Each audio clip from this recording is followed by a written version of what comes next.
Corona के वैश्विक महामारी को लेकर जहां एक तरफ देश को लॉकडाउन किया गया है, सभी एक साथ होकर एकजुट होकर इस महामारी से लड़ने में लगे हुए हैं। ऐसे में हम अगर बात करें गढ़वा पब्लिक स्कूल समन्वय समिति के, तो उसके पदाधिकारी लोग भी सभी लोग आगे आए हैं। उनके द्वारा लगातार मास्क सैनिटाइजर का वितरण किया गया। जब फर्स्ट लॉकडाउन था, आज तो लॉकडाउन 3 शुरू हो गया है। अब खाद्य सामग्री का वितरण किया गया, लेकिन इधर सरकार द्वारा फीस माफी की बात कही गई, फीस नहीं लेने की बात कही गई। यह कितना तर्क संगत है? इस जानकारी को हमसे साझा करने के लिए पब्लिक स्कूल समन्वय समिति के अध्यक्ष खुद हमारे साथ मौजूद हैं। आइए उनसे बात करते हैं, कितना तर्क संगत है सरकार का यह निर्णय? देखिए, गवर्नमेंट तो अभी कोई फाइनल डिसीजन नहीं की है। विभिन्न तरह की बातें विभिन्न राज्य के और जिला से अलग अलग तरह का इन्फॉर्मेशन मिल रहा है।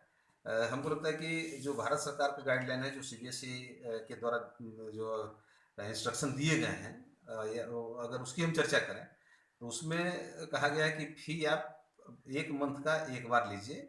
जो स्कूल 3 महीना 4 महीना का एक बार लेते हैं, उनको कहा गया कि आप एक बार सिर्फ 1 मंथ का लीजिए।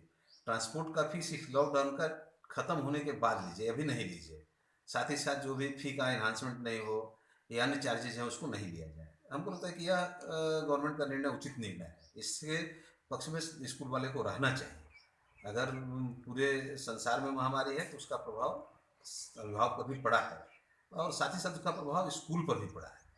तो अभी तो हम लोग इंतजार कर रहे हैं कि हमारे राज्य सरकार का इंस्ट्रक्शन किस तरह आता है।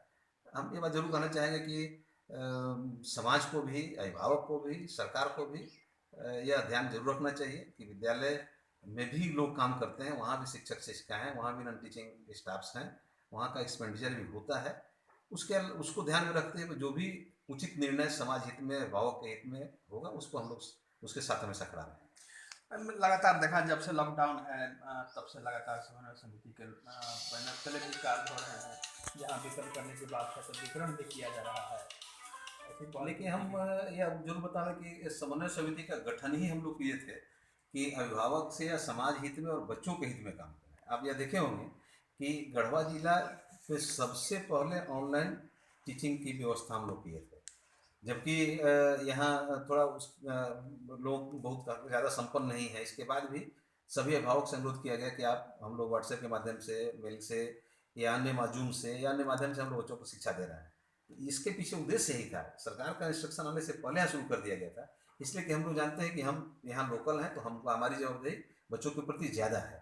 रही बात समाज में डिस्ट्रीब्यूशन की, तो मेरा व्यक्तिगत स्वभाव ऐसा है कि कर के उसको बहुत ज़्यादा प्रचारित हम लोग नहीं करते हैं, या लगता है कि अपने पुख्ता ज़िंदगी हम इसका पालन भी करेंगे। हम लोग किसी अन्य लोगों से ज़्यादा प्रयास करते हैं कि समाज के लोगों को मदद की जाए।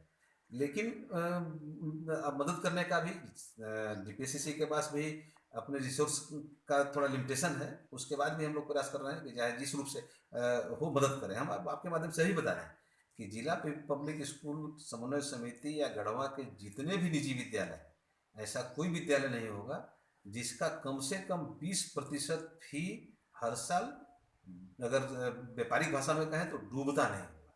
लेकिन आज तक कोई कभी किसी से उस पर चर्चा भी नहीं करता। हम लोग भी मानते हैं कि हमारा क्योंकि लोगों का पेइंग कैपेसिटी कम है, तो उनको उसी रूप में देखा जाए। या अगर यहाँ गढ़वा के विद्यालय की तुलना हम लोग रांची से कर सकते हैं ना दिल्ली से कर सकते हैं।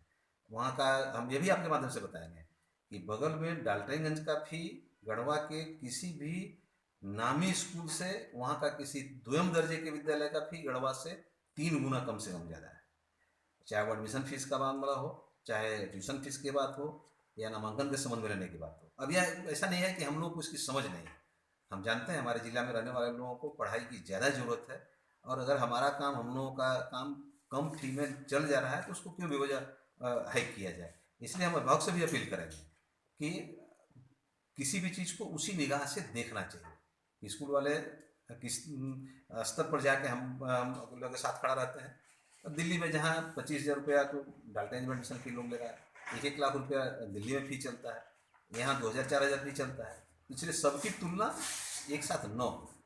अभी तक तो आपको बताओ कि मार्च तक का फी भी हर विद्यालय में कम से कम 50 से 60% मार्च तक का फी बाकी होगा।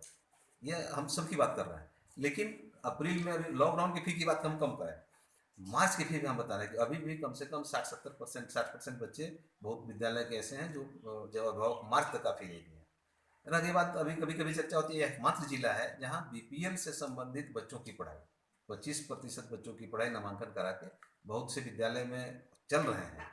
सरकार द्वारा विगत कई एक वर्षों से उसका भुगतान भी नहीं हुआ है। अभिभावक को लगता है कि बीपीएल वाले को पढ़ाते हैं, इनको पैसा मिलता हो। हम यहाँ कभी कभी कुछ ये भी कह सकते हैं कि सरकार की नीति के चलते बहुत से विद्यालय का उसमें इन्वॉल्वमेंट ही नहीं हुआ है, लेकिन मुफ्त पढ़ाने वाले उसको पढ़ा भी रहे हैं।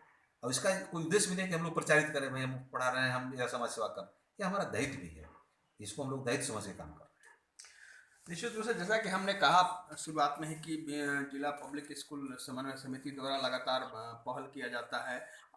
अभी लॉकडाउन है, इसमें भी वितरण करने के साथ साथ मास्क सैनिटाइजर का वितरण किया गया, साथ ही खाद्य सामग्री भी दी गई। ऐसे भी उस बात की तस्दीक किया खुद अध्यक्ष ने, उनका कहना है कि ऐसे भी लगातार पब्लिक समन्वय समिति की स्थापना ही की गई थी, शुरुआत ही की गई थी सेवा के भाव से, तो लगातार प्रयास किए जाते हैं। आम दिनों में भी सरकार आज फीस माफ करने की बात कर रही है, जबकि लगातार सालों भर जैसे समन्वय समिति के अंदर जितने भी स्कूल हैं सभी के द्वारा फीस माफी की जाती है। तो इस तरह से कहीं न कहीं अगर फीस माफी की बात आ रही है तो तर्कसंगत नहीं है, लेकिन अभी तक यह परिभाषित नहीं हो सका, अभी तक निर्णय पूरा नहीं हो सका है। अब देखें इस ओर सरकार अंतिम में क्या निर्णय लेती है। आशुतोष रंजन, बिंदास न्यूज, गढ़वा।